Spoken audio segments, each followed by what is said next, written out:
konflik di Timur Tengah lagi-lagi memanas. Iran sekarang memakai kartu truf mereka, yaitu blokade Selat Hormuz.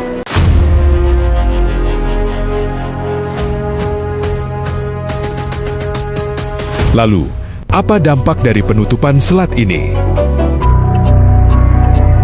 Selat Hormuz adalah jalur vital dunia. Ternyata, lebih dari 20% minyak global melewati titik ini setiap hari. Ketika Iran menutup jalur ini,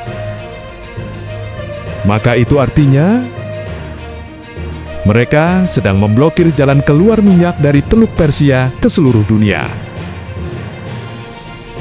Selat Hormuz adalah jalur tempat 20 juta barel minyak lewat setiap harinya, atau sekitar 1/5 dari pasokan global.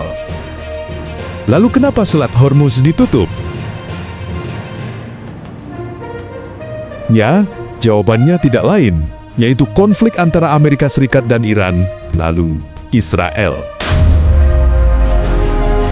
Konflik ini sebenarnya bukan hanya terjadi baru-baru ini, namun sudah sangat lama dari dulu.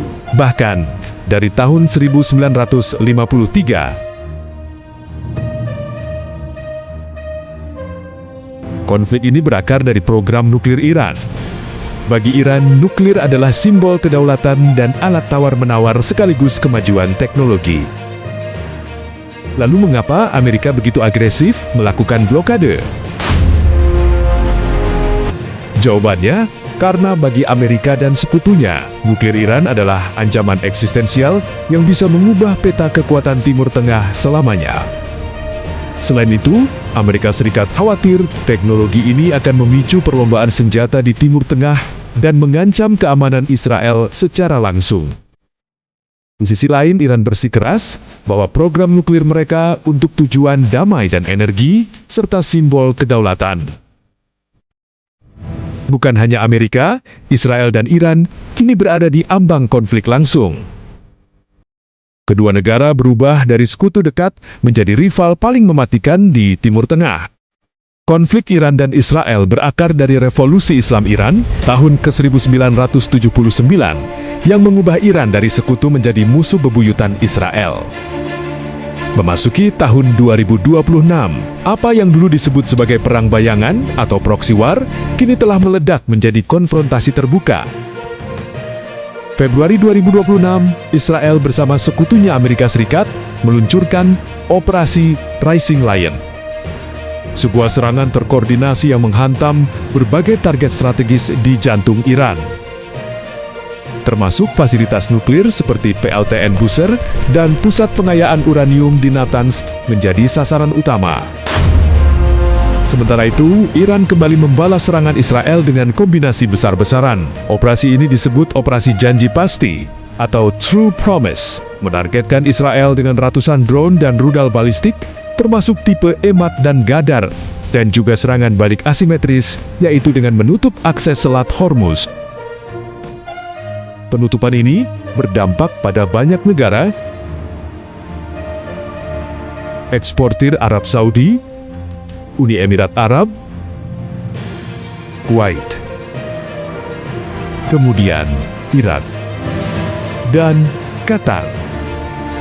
Negara-negara ini adalah negara yang ekonominya bergantung pada ekspor minyak dan gas melalui selat ini. Tanpa Hormuz, pendapatan negara mereka akan lumpuh total.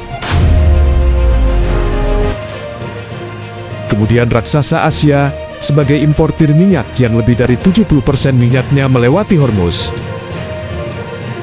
yaitu negara China, Korea Selatan, dan Jepang. Dan bukan hanya Asia Timur, Asia Tenggara juga terkena imbasnya. Seperti yang kita lihat, inilah lonjakan harga kenaikan minyak di Asia Tenggara.